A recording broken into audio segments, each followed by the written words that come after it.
for coming to see the kindergarten presentation of Fables and Folk Tales. My name is Carol Roberts, and my husband Paul and I have a business called Romeo's Story, and our main purpose is helping people young and old to enhance creativity in their lives. Last year, Canyon Elementary asked us to be artists in residence, and we worked with the students for a week, and they presented a show about the history of the Silver Valley. Last spring, Mrs. Ferreira approached us again about the possibility of working with the students during the school year and having the students come up here to the 6th Street Melodrama and learn about performing on a theater stage. We told her we would make that happen. Since January, we have been coming to the school each Friday when school was in session to help the students tell their stories and teach them about performing in a theater. Paul and I have been involved with the 6th Street Melodrama for about 20 years, doing about every aspect needed to put on a show here at the theater. This year, the 6th Street Melodrama celebrated 40 years of providing live theater here in the Silver Valley. It's been a pleasure to bring these students into this historic Wallace building that also happens to be the oldest standing wooden building in Wallace, built sometime in the 1890s. Today's presentation is about these students learning about how a theater production works. Besides the kindergarten students telling their 5 stories on the stage, we have 4th and 5th grade students doing tickets, ushering, selling concessions, doing lights and sound, working with props, and being stagehands. As the students tell the stories, some may know their lines, some may need a little help with some prompting, but we're going to try our best to help you hear everything that they say. So often you will see us shoving microphones into their faces because we want you to hear them and want you to hear what they're saying. Each student colored and created their own mask that they are wearing today, or some more than one. And to add to the stories, we have our dear friend Carl Rowe down here, who's playing in the pit to help play music during each of the presentations. We began working with these students in January, helping them learn all these stories and how to tell them on the stage. Today, the students will be presenting 5 different kinds of stories. One is an Aesop's fable called The Belly and the Members. One is Why the Bear Has a Stumpy Tail, and it is a story from another country. The Turnip is a cumulative tale. The Little Red Hen is an animal tale. And The 3 Little Pigs is a fairy tale. We want to thank the CSO for their generous support in making the Artists in Residence program a reality. And Mrs. Ferreira, Mrs. Stice, Mrs. Hahn, and all the staff and students at Canyon Elementary who helped make this a reality. We could not have done it without them. If your students have a desire to learn more about performing or storytelling or art or music, Romeo's Story does do camps in the summer for students ages 6 to 18. And on the back of your program is our email address if you would like more information about that. Thank you again for coming today. And now Canyon Elementary kindergartners present to you Fairy Tales and Fables. So, Belly and the Members, can you get in place, please?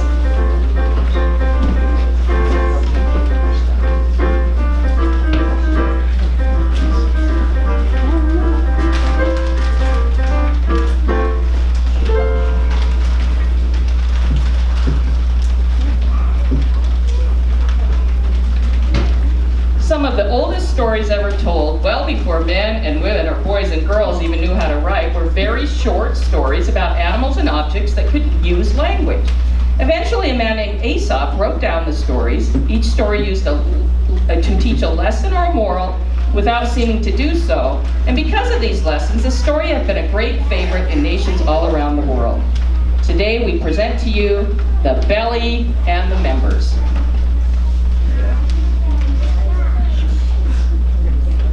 One fine day, the members of the body were having a very fine discussion about the different kinds of work that each of them did for the body.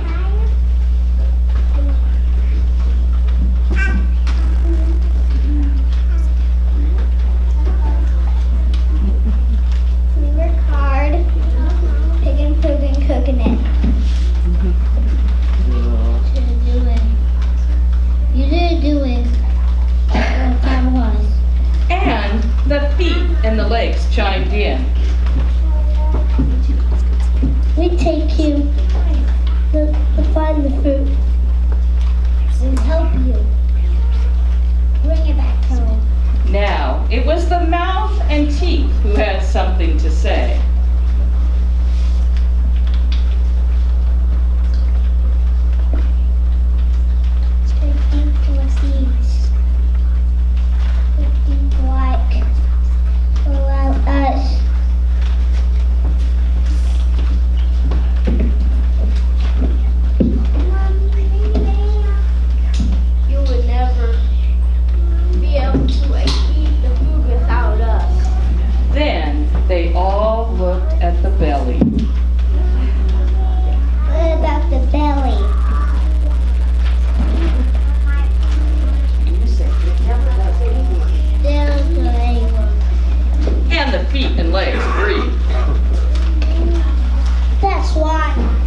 few days, the feet and legs refused to take the body to the food, and the hands and arms had no food to choose, and the mouth and teeth had no food to eat. After a day or two, the members of the body began to find that they were not feeling very active. We can barely move. We can barely move. We can barely stand. We can barely stand. We're so dry.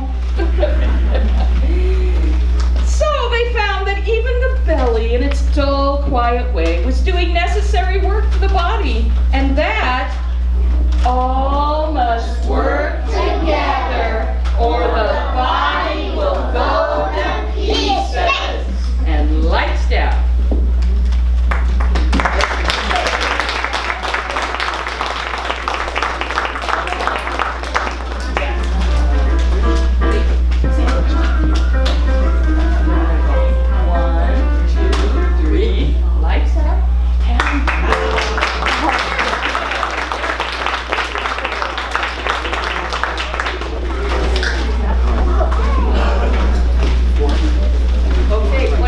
The bear has a stumpy tail.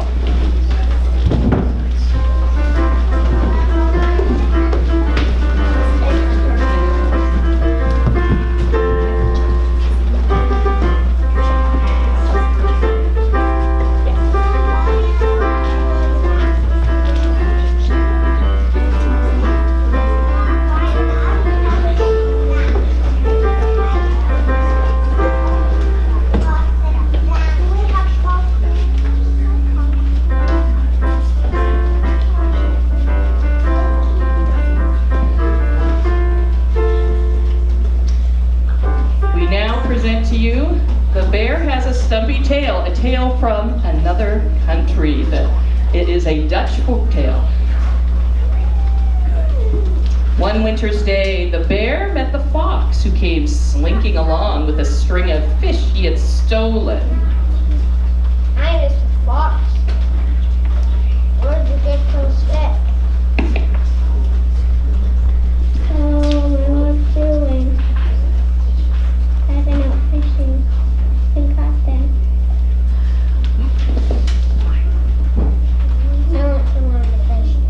And the bear begged the fox to tell him how he was to set about it. Quite easy. So, the fox explained to the bear that you've only got to go upon the ice and cut a hole and stick your tail down through it and hold it there as long as you can. You're not to mind if it smarts a little. That's when the fish bite. The longer you hold it there, the more fish you get. And then all at once out with it with a cross pull sideways and a strong pull too. Well, the bear did as the fox said, and though he felt very cold, and his tail smarted very much, he kept it a long, long time down in the hole, till at last it was frozen in, though of course he did not know that. Then he pulled it out with a strong pull.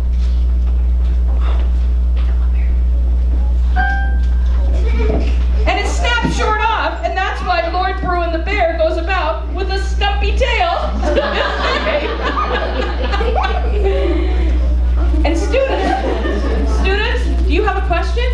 Why does the bear have a stumpy tail? No. There you go. Why is the bear called a Bruin? Well, that's a very good question. The story is an old Dutch folk tale, and Bruin is the Dutch word for brown. Now, what do you see?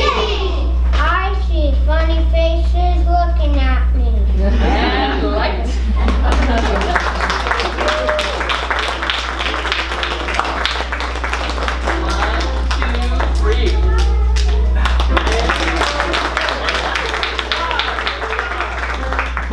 Okay, places for the turnip.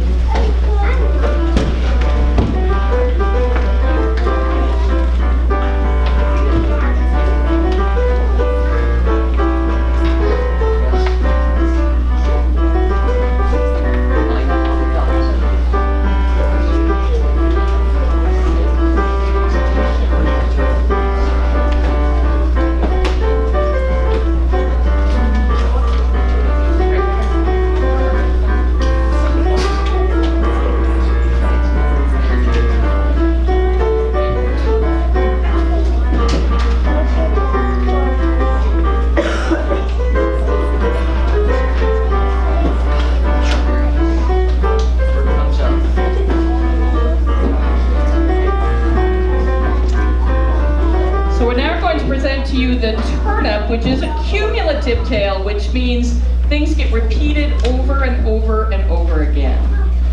So once upon a time, an old man planted a little turnip.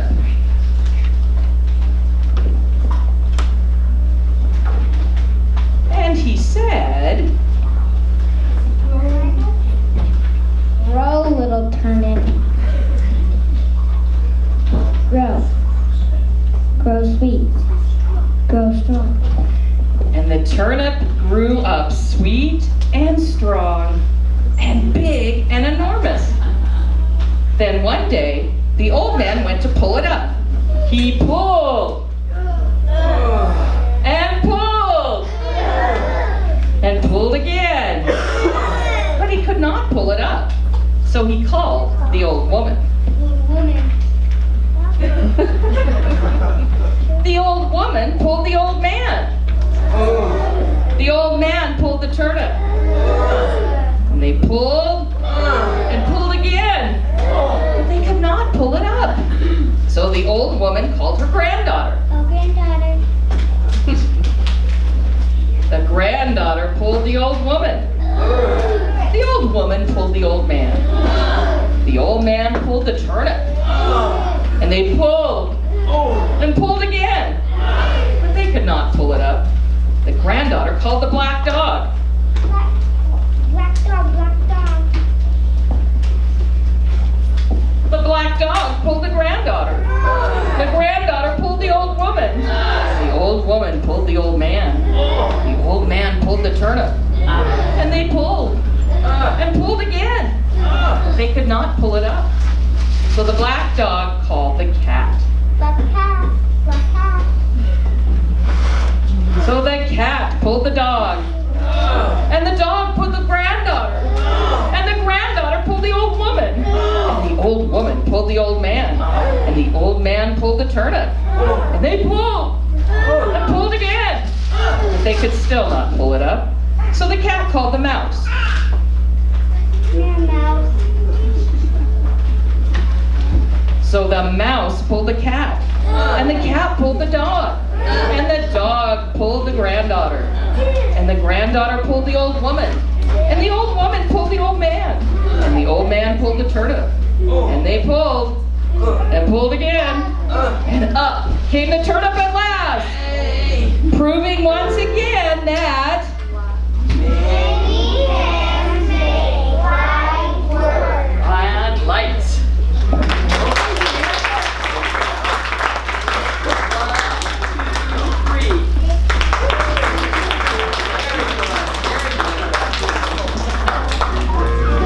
Okay, places for the little red hen.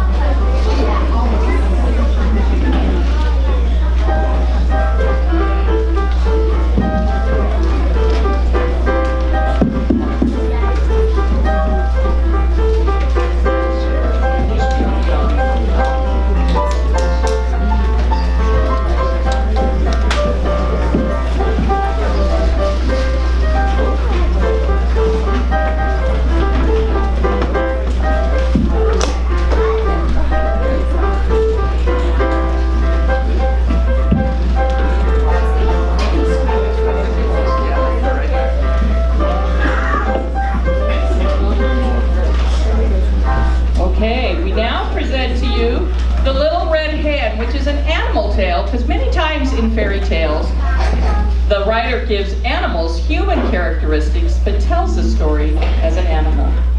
One day, the little red hen was scratching in the farmyard when she found a grain of wheat.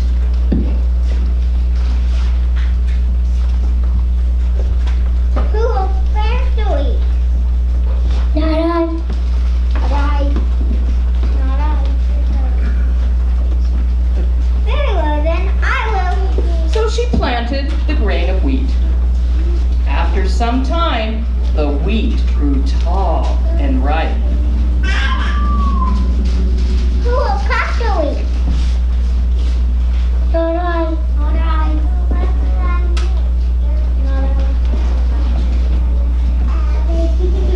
Very well then, I will. So she cut the wheat.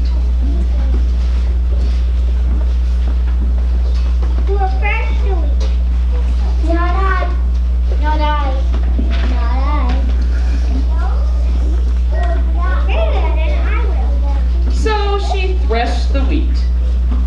Then, when the wheat was threshed,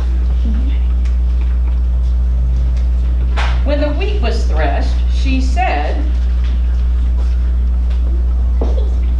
"We'll take the wheat to the mill to get some flour." Not I. Not I. Not I. Say what I will. so she took the wheat to the mill. When the wheat was ground into flour,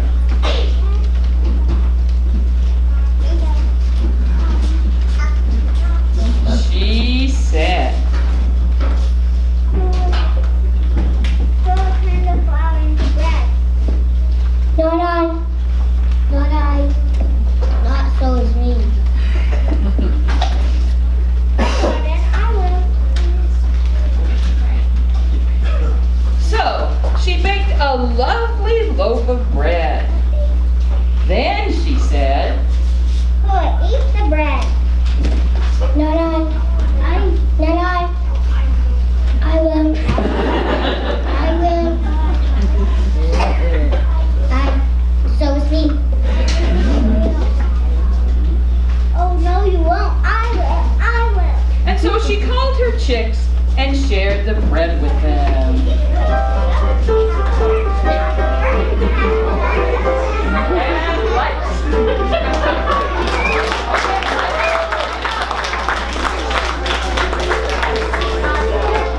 One, two, three.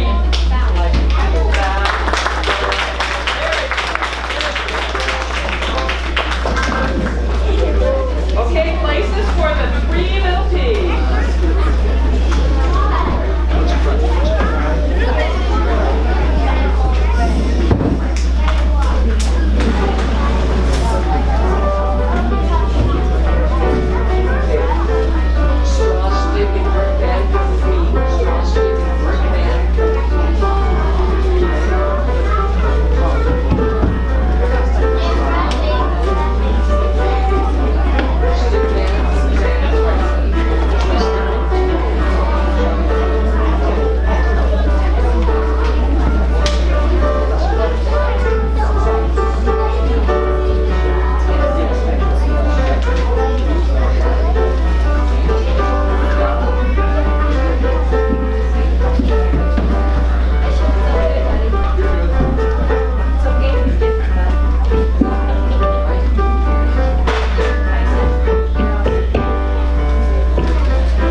Okay, we now present to you The Three Little Pigs, which is a fairy tale from, it's a European fairy tale from about the 1800s.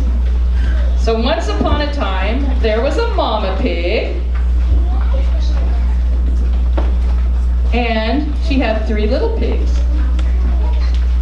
And as she had not enough to keep them, she sent them out to seek their fortune.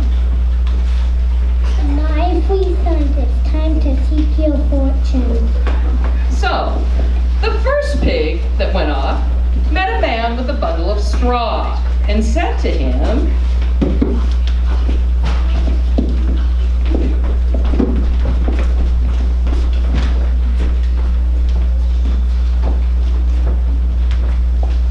Please, man, give me those pieces of straw to build the house. Here's some fine straw. So the little pig built the house with straw. Where's my house?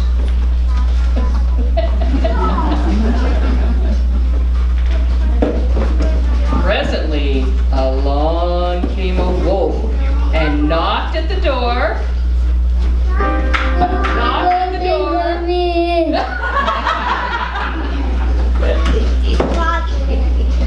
Not by the help my sin.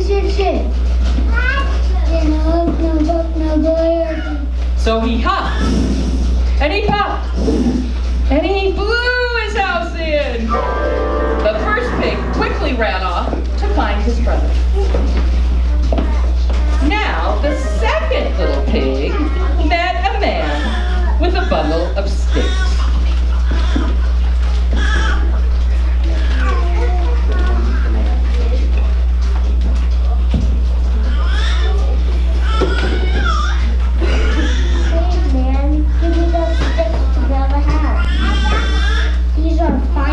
to build a house. So the pig built his house with the sticks.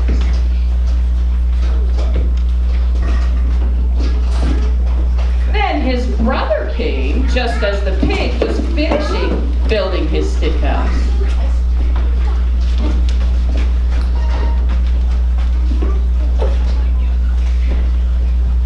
And greet one another.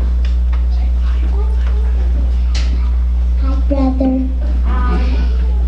Then along came the wolf and saw both pigs were in the stick house. Go big, let me in. No, by the hair of our kitty chin. Then I'll open up and play. So he huffed, and he puffed, and he puffed, and he huffed, and at last he blew the house down. Well, these two pigs ran off to find their third brother. Meanwhile, the third little pig met a man with a load of bricks.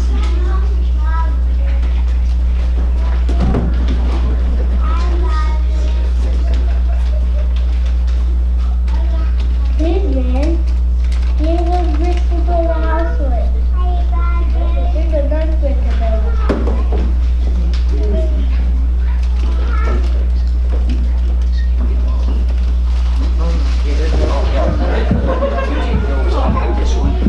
So this pig built his house with bricks. As he was finishing up his house, his two brothers arrived. Hi, brother. The wolf also arrived and saw all three pigs were in the brick house. Little big, let me in. Not by the hair of our kitty chin. And I'll open up. Well, he huffed, and he puffed, and he huffed, and he puffed, and he puffed, and huffed, but he could not blow the house down. When he found that he could not blow the house down, the wolf was very angry indeed. He declared that he would eat up the little pigs, and that he would get down the chimney after them. But the little pigs had a pot full of water over a blazing fire. And just as the wolf was coming down, took off the cover and it fell in the wolf.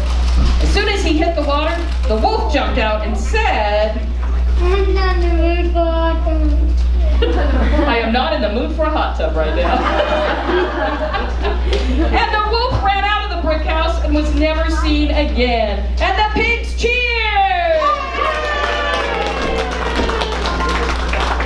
Okay, get on your line, get on your line. 1, 2, 3. Now, can we get everybody to come up? Get all the kindergartners to come up and get in a line. You can either get on the front line or the back line there, and we'll do one more bow. Here we go. Ready? 1, 2, 3.